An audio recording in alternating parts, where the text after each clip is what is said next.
میرے پاکستانیوں، آج میں ایک آپ کے سامنے یہ ہنگامی جو میڈیا ٹاک کرنے لگا ہوں، یہ ایک ایسی خوفناک اور دردناک اور تکلیف دہ چیز ہے کہ میں سمجھا یہ انتظار نہیں کر سکتی کل کے لیے۔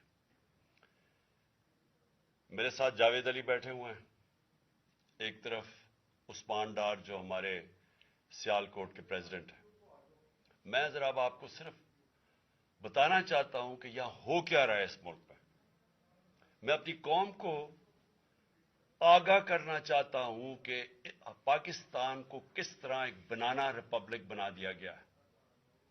نہ یہاں کوئی قانون کی فکر ہے طاقتور کو، نہ ان کو فکر ہے اپنے آئین کی۔ ہمارا جو آئین ہے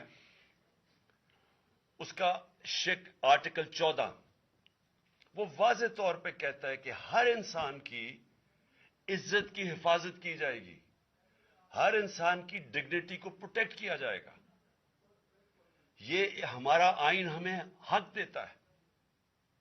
لیکن جو یہ جاوید علی سے ہوا، یہ میں اس کے منہ سے آپ کو سننا چاہیے کہ اس انسان سے ہوا کیا، اور میں اس کے بعد آپ کو بتاؤں گا یہ جب ختم کر دیں گے کہ یہ جاوید علی تو ایک آدمی ہے جو سامنے آ گیا ہے۔ یہاں اتنے لوگوں کو انہوں نے جب سے ہماری گورنمنٹ گئی ہے اس طرح کے بیان دلوانے کی کوشش کی کہ یا ہمارے MPs MNAs جو تکڑے وزیر ہیں ان کے خلاف دو، یا ان کے اوپر ویڈیو فلم بنا دو، یا بلیک میل کرنے کے لیے ان کی کوئی آڈیو ٹیپس کر دو، یا ان کے اوپر کوئی کرپشن کے کیسز بنا دو بلیک میل کرنے کے لیے۔ صرف ایک ان کا مقصد ہے کہ کسی طرح تحریک انصاف اور عمران خان کو کمزور کر کے ان چوروں کو پھر سے الیکشن جتا دیا جائے۔ اب میں جاوید علی کی انٹروڈکشن کروا دوں۔ ان کو عثمان ڈار نے جو کلاس 4 ہوتی ہے، جو کلاس 4 کی نوکری ہوتی ہے، وہ نوکری دلوائی سیال کوٹ میں۔ یہ خود بتائیں گے کہ ان کی نوکری ایک چوکیدار تھے، چوکیدار کی نوکری تھی۔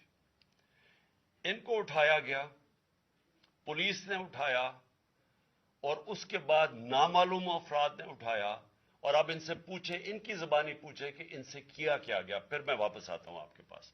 بولو جاوید۔ السلام علیکم جی، میرا نام جاوید علی ہے۔ میں چوکیدار کی نوکری کرتا ہوں ایجوکیشن ڈپارٹمنٹ میں۔ تو مجھے ادھر بلایا جاتا ہے کال کر کے کہ آپ آئیں ادھر اور آپ سیلری اپلائی کریں اور آپ کو جو ہے نا آپ کی سیلری ملے۔ میں ادھر گیا ہوں اور مجھے ادھر صبح 11 بجے سے لے کے تقریباً 3-3:30 بجے تک بٹھایا جاتا ہے۔ آپ بیٹھو، کرتے ہیں تقریباً ادھر 4 بجے کے قریب 7-8 پولیس والے آتے ہیں۔ وہ ادھر سے مجھے پہلے ہاتھ کڑی لگاتے ہیں، بعد میں میرے آنکھوں پہ اوپر شرٹ باندھتے ہیں اور اوپر چولا ڈال لیتے ہیں کہ جیسے میں کوئی دہشت گرد ہوں، ٹھیک ہے۔ ادھر سے مجھے پرائیویٹ گاڑی میں اٹھاتے ہیں اور لے جاتے ہیں نامعلوم جگہ پہ۔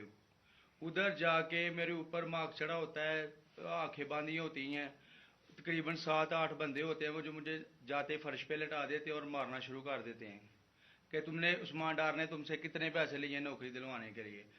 میں کہتا نہیں دیے، پھر بھی مجھے دوسری دفعہ کبھی الٹا لٹکا دیتے ہیں کہ مانو تم نے عثمان ڈار کو پیسے دیے ہیں، کانٹریکٹر سے لے کے پیسے دیے ہیں۔ جب نہیں مانتا تب بھی مجھے کبھی سیدھا لٹکا دیتے ہیں، کبھی الٹا لٹکا دیتے ہیں۔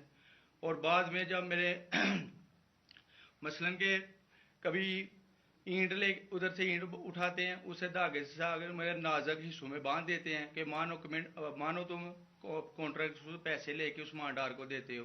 کپڑے اتارتے ہیں، بتاؤ۔ بعد میں مجھے ننگا کرتے ہیں، کپڑے اتارتے ہیں، کپڑے اتار کے ادھر فرش پہ بٹھا دیتے ہیں کہ مانو تم نے عثمان ڈار کو پیسے دیے ہیں۔ جب نہیں مانتا تو پھر ادھر سے کہتے ہیں کہ ایک ڈالا بھیجو، اس کی بیوی کو اٹھاؤ، اس کے بچے کو اٹھاؤ اور ادھر اس کو لا کر اس کو برہنہ کرو، اس کی ویڈیو بناؤ، فیس بک پہ ڈالو اور بلیک میل کرو۔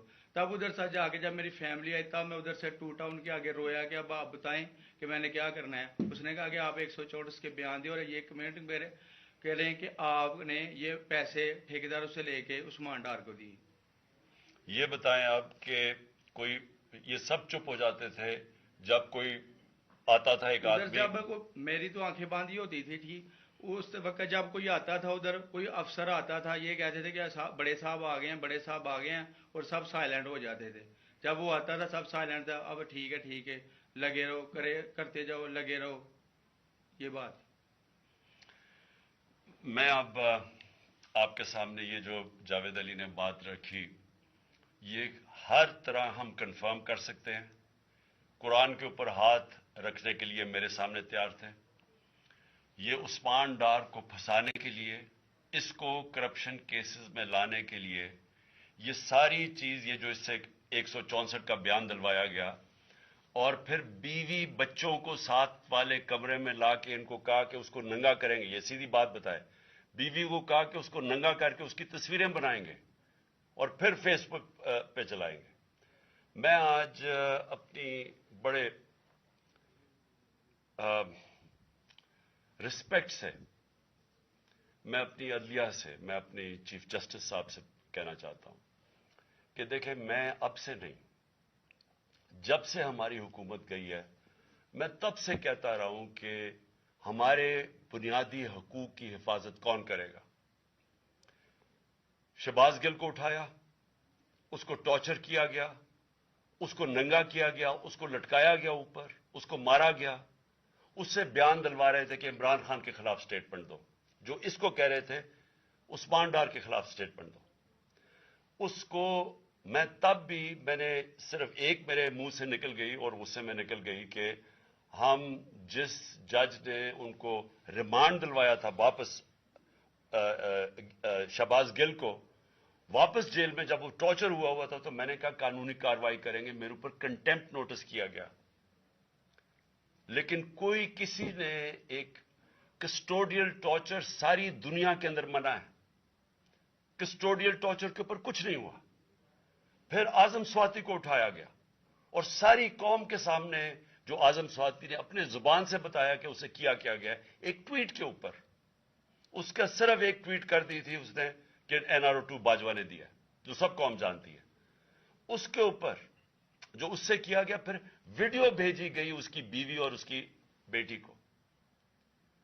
ایسی چیزیں اس ملک کی تاریخ میں کبھی نہیں ہوئی، یا میں تو نہیں کبھی سنی تھی ایسی چیزیں. شاید دہشت گردوں سے ہوتی ہوں، شاید کوئی باہر کے جاسوسوں سے ہوتی ہو، غداروں سے، لیکن اپنے شہریوں کو اس طرح کرنا اس ملک کی تاریخ میں کبھی نہیں ہوا.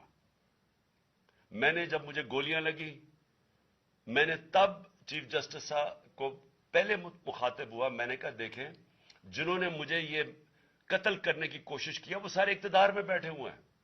اس میں یہ جو ایک آدمی ڈرٹی ہیری جب سے جنرل باجوہ لے کے آیا یہاں، تب سے یہ تشدد شروع ہوا ہے. شہباز گل کا، اعظم سواتی کا، مجھے گولیاں لگی. یہ جو داستان آپ سن رہے ہیں، سوشل میڈیا کے بچوں سے پوچھیں، جب سے یہ آدمی آئے ان سے اٹھ کے کیا ہوا. ان کو بند کمروں میں کپڑے اتارے گئے، ذلیل کیا گیا. ایک ماں باپ نے مجھے کال کی، انہوں نے کہا ابھی تک ان کا بیٹا نارمل نہیں ہوا. اس سے اوپر اتنا تشدد کیا کہ وہ ابھی تک نارمل نہیں ہوا. اور میں ان کو کہا، جس طرح اس کو جاوید کو کہا میں نے سامنے آؤ، سب ڈرتے ہیں، نامعلوم افراد سے سب ڈرتے ہیں، اور کوئی کسی قسم کی پروٹیکشن کسی کو نہیں ہے، کیونکہ یہ قانون کے اوپر ہے، یہ جو مرضی کر لے، کوئی ان کو بچانے والا نہیں ہے. کوئی جاوید جیسے انسانوں کو جب یہ کرتے ہیں، اس کو پھر دھمکیاں دی گئی کہ تم نے یہ بتانا کسی کو نہیں ہے، تو ہم یہ کر دیں گے، ہم تمہیں یہ مروا دیں گے. تو یہ اس ملک کی، ہمارے پاس تو ایک ہی راستہ ہے، اور مجھے پتا ہے کہ عدلیہ کے اوپر پورا اٹیک ہے، یہ مافیا کا. یہ پولیٹیشین نہیں ہے، یہ مافیا ہے جو ٹیپیں بناتا ہے ججز کی، جو ہر قسم کی بلیک میل کرتا ہے. انٹیریئر منسٹر ٹیپ چلا رہا ہے کسی کی، یہ بالکل غیر قانونی چیز ہے. وہ جج کی ٹیپ چلا رہا ہے، وہ اس کی مریم وہ ٹیپ چلا رہی ہے کسی ارشد ملک جج کی، کبھی ثاقب نثار کی ٹیپ چل رہی ہے. یہ کسی مہذب معاشرے میں یہ چیزیں نہیں ہوتی. یہ کنٹرول کے لیے، عدلیہ کو کنٹرول کے لیے صرف یہ سارے حربے استعمال کیے جا رہے ہیں. میں آج اس پلیٹ فارم سے اپنے چیف جسٹس اور اپنی ہائر جوڈیشری کو، امید تو صرف آپ سے رہ گئی ہے. اس وقت جو جس طرح کا ظلم کیا جا رہا ہے، یہ نامعلوم افراد جو کر رہے ہیں اس ملک کے ساتھ، اور خاص طور پہ جو ڈرٹی ہیریا ہے، میری ساری انہوں نے یہ کیسے ہو سکتا ہے کہ میری جو ساری جے آئی ٹی کی رپورٹ تھی جو انہوں نے فورینسک ایویڈنس جمع کی ہوئی تھی وہ ساری ختم کر دی ہے.